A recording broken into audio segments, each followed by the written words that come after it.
أعوذ بالله من الشيطان الرجيم پناہ مانگتا ہوں میں اللہ کی شیطان مردود سے۔ بسم الله الرحمن الرحيم شروع اللہ کا نام لے کر جو بڑا مہربان نہایت رحم والا ہے۔ أعوذ بالله من الشيطان الرجيم بسم الله الرحمن الرحيم قل لا أجد فيما أوحي إلي محرما على طاعم يطعمه إلا أن يكون ميتة أو دما مسفوحا أو لحم خنزير فإنه رجس أو فسقا أهل لغير الله به فمن اضطر غير باغ ولا عاد فإن ربك غفور رحيم وعلى الذين هادوا حرمنا كل ذي ظفر ومن البقر والغنم حرمنا عليهم شحومهما إلا ما حملت ظهورهما أو الحوايا أو ما اختلط بعظم ذلك جزيناهم ببغيهم وإنا لصادقون فإن كذبوك فقل ربكم ذو رحمة واسعة ولا يرد بأسه عن القوم المجرمين قل لا أجد کہہ دیجئے میں نہیں پاتا فیما اس میں جو اوحی الیہ وحی کی جاتی ہے میری طرف محرمن کوئی حرام کردہ چیز علی طائم کسی کھانے والے پر یطعمو جو وہ کھائے الا مگر ان یکون میتتن یہ کہ ہو وہ مردار او دمم مسفوخن یا خون بہتا ہو او لحم خنزیر یا گوشت خنزیر کا ہو فإنہ رجسن پس بے شک یہ ناپاک ہے پلید ہے او فسقن یا کوئی نافرمانی کا عمل ہو حل لغیر اللہ بھی جو یہ ہے کہ جس جانور کو مشہور کر دیا گیا ہو غیر اللہ کے لیے فمن استرا پس جو مجبور کر دیا جائے غیر باغن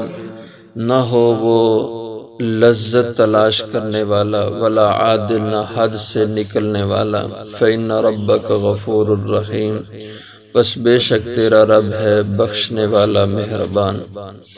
وعلی الذین ہادوا اور ان لوگوں پر جو یہودی ہوئے حرمنا ہم نے حرام کر دیا کل ذی ظفر ہر ناخن والے جانور کو ومن البقر اور گائے والغنم اور بھیڑ بکری حرمنا علیہم حرام کر دین پر شحومہما ان کی چربی الا ما حملت ظہورہما مگر وہ چربی جو کہ اٹھایا ہو ان کی پیٹھوں نے اسے او اویل حوایا یا وہ جو ملی ہو انتڑیوں سے او مختلط بعظم یا وہ جو ملی ہو ہڈی سے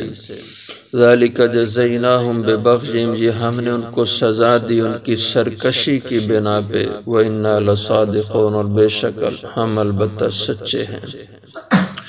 فَإِن كَذَّبُوكَ پس اگر وہ آپ کو جھٹلائیں فَقُلْ رَبُّكُمْ تو بس آپ کہہ دیں کہ تمہارا رب ذو رحمت واسعہ وسیع رحمت والا ہے ولا يرد باسہ اور نہیں لوٹایا جا سکتا اس کے عذاب اس کی پکڑ کو عن القوم المجرمین مجرم لوگوں سے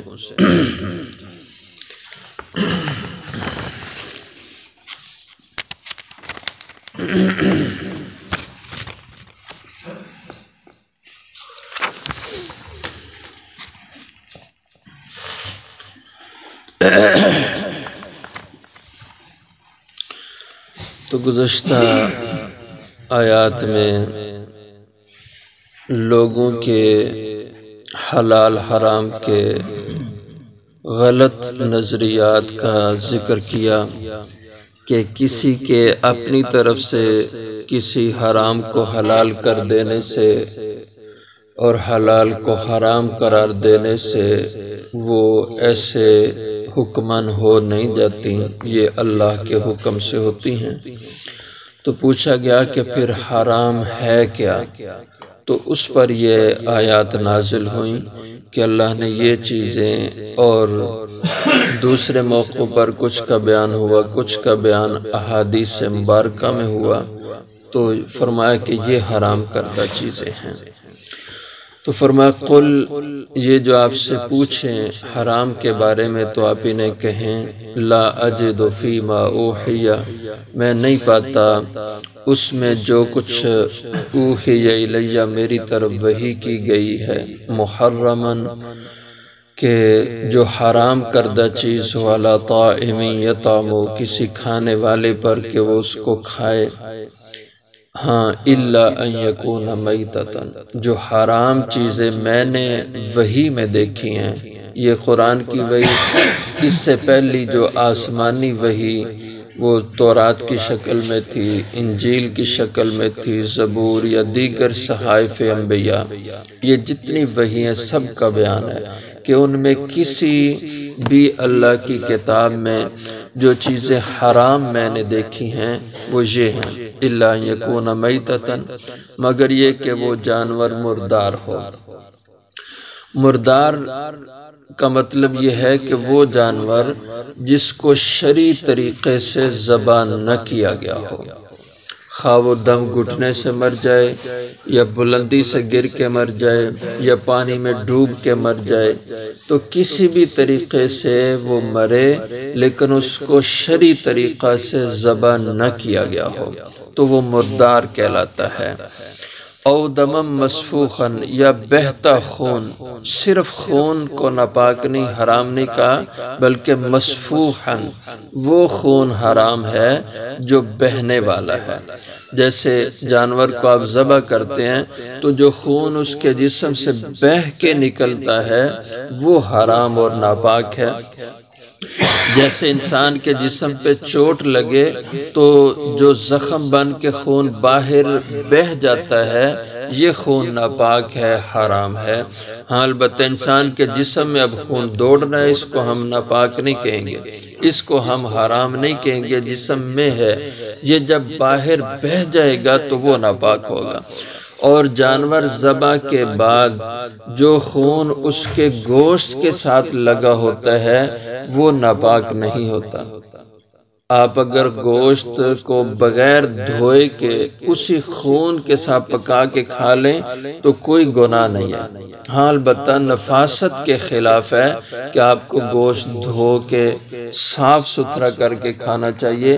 لیکن بغیر دھوئے کے خون اس گوشت کو لگاؤ، کوئی پکا لے کھا لے تو شرعاً یہ نہیں کہا جائے گا کہ اس نے حرام کھایا یا اس نے ناپاک کھایا۔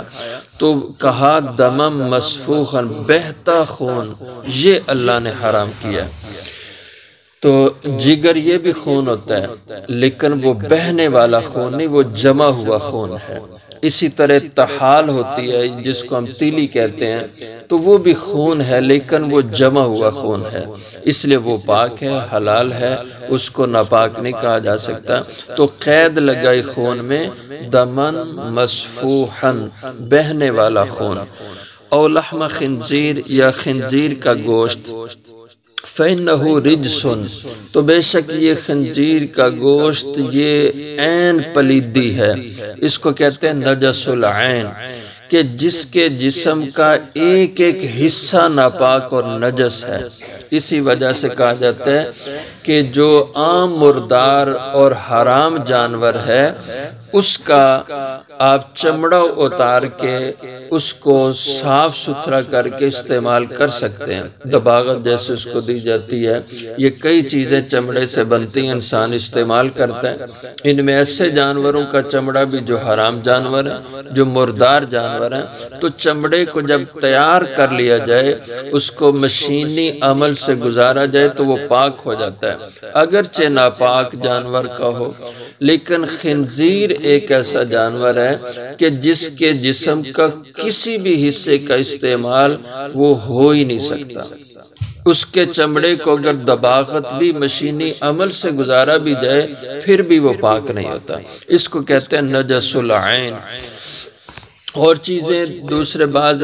حرام جانوروں کی استعمال میں لائی جاتی ہیں، جیسے ہڈی کا استعمال بھی کیا جاتا ہے، کچھ چیزیں ہڈی سے بنائی جاتی ہیں، لیکن یہ خنزیر، اس کی ہڈی، اس کے بال اور اس کی چربی اور اس کا چمڑا، کسی طرح کا اس کے جسم کا کوئی عضو استعمال نہیں ہو سکتا. او فسقا اہل لغیر اللہ بھی،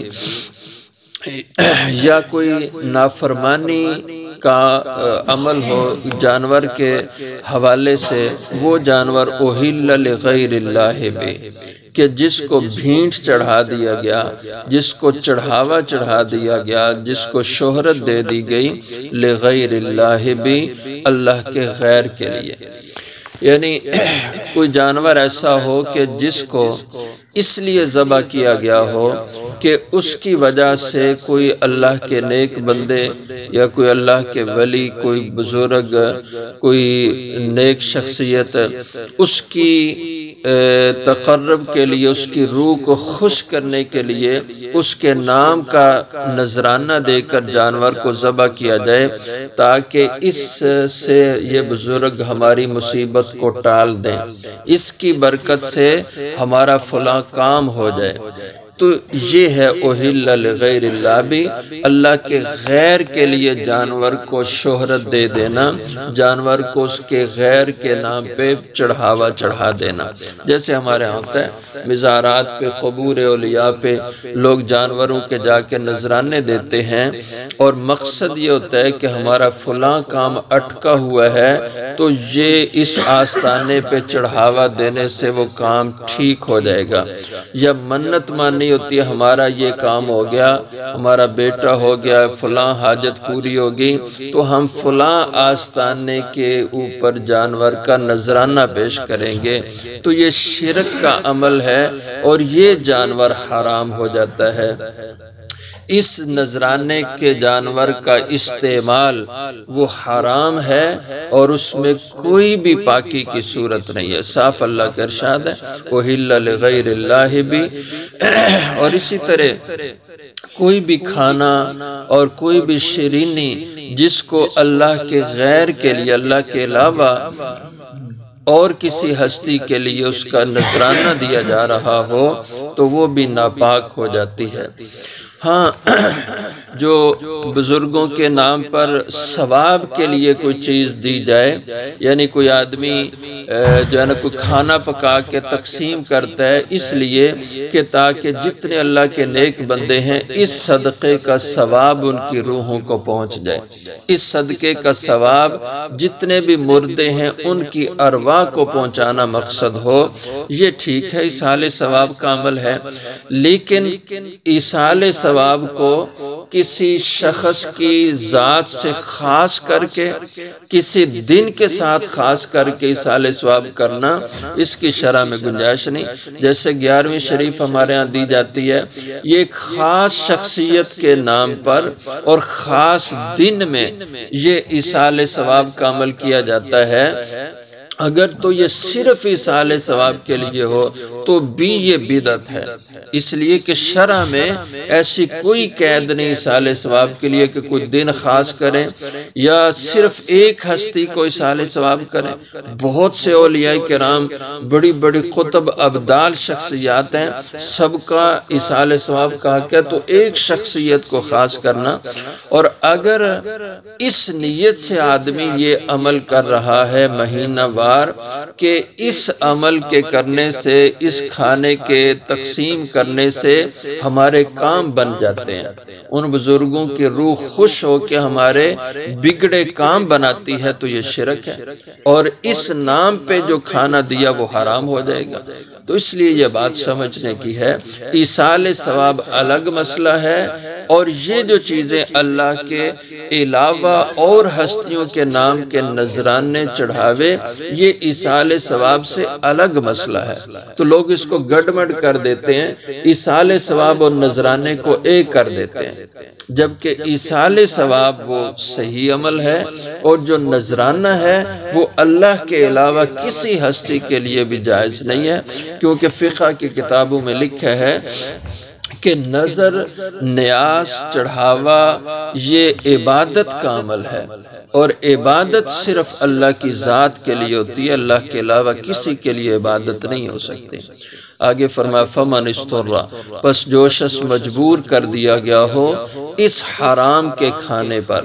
یعنی اس کے پاس کھانا ہی نہیں رہا، سفر میں تھا، کسی جنگل میں تھا، کسی ایسی جگہ پہ ہے، اس کو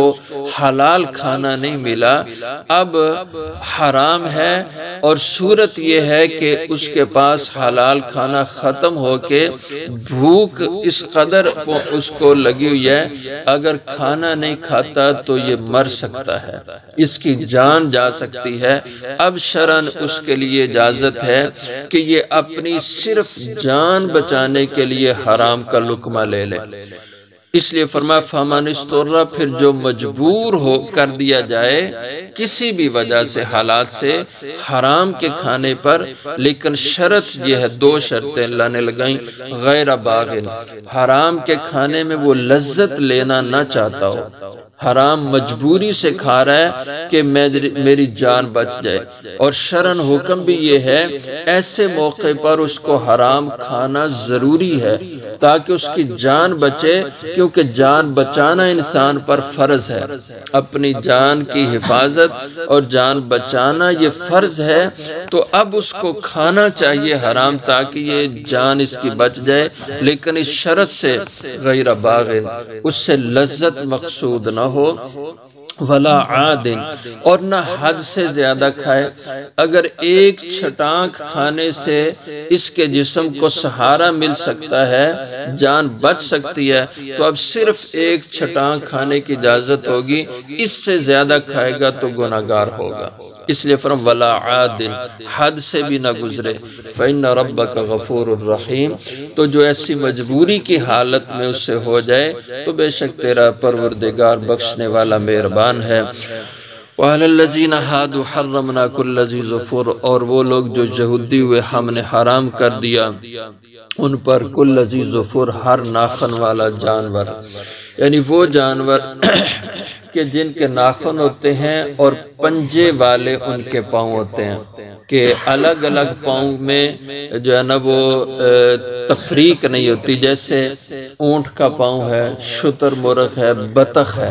اب ان کا ناخن ہے لیکن سارا پاؤں آپس میں ملا ہوا ہے، الگ الگ ناخن نہیں ہوتے، پنجے والے ان کے پاؤں ہوتے ہیں،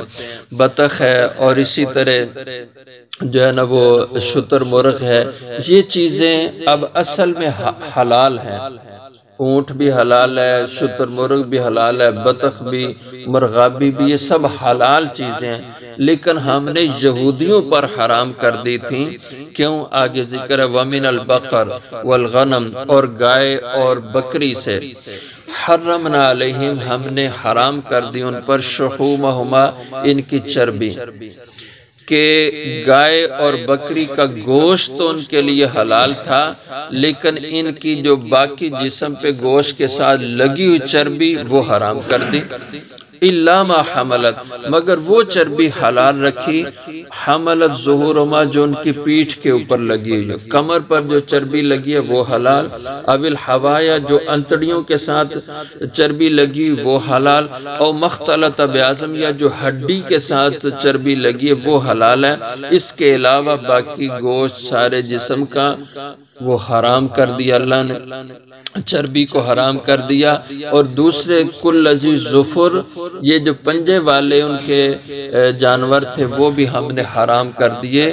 ذالک جزیناہم ببغیہم، اب یہ چیزیں اصل میں حلال تھیں لیکن ان پہ حرام کیوں کی؟ اس لیے کہ جزیناہم ببغیہم، ان کی سرکشی کی وجہ سے ہم نے ان کو سزا دی،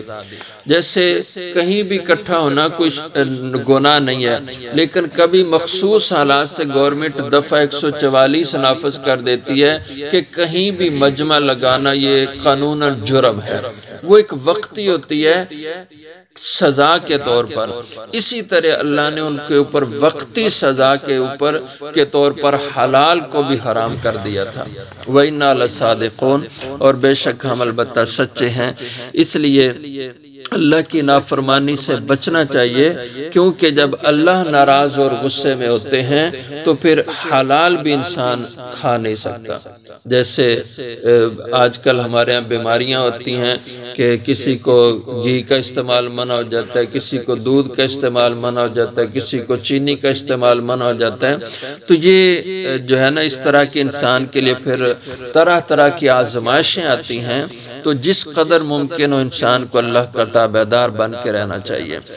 فَإِن كَذَّبُوكَ، پھر اگر یہ لوگ آپ کو جھٹلائیں تو فَقُلْ رَبُّكُمْ، تو کہہ دیجئے تمہارا پروردگار ذو رحمت واسعہ، بہت وسیع رحمت والا ہے، باوجود تمہارے جھٹلانے کے تمہاری فوری پکڑ نہیں کرتا، فوری عذاب نہیں دیتا، اپنی رحمت سے تمہیں ڈیل دیتا ہے۔ وَلَا يُرَدُّ بَأْسُهُ عَنِ الْقَوْمِ الْمُجْرِمِينَ، لیکن انجام کار تم جرم سے گناہ سے توبہ نہ کرو گے تو پھر نہیں لوٹایا جا سکے گا اس کا عذاب عن القوم المجرمین، مجرم لوگوں سے۔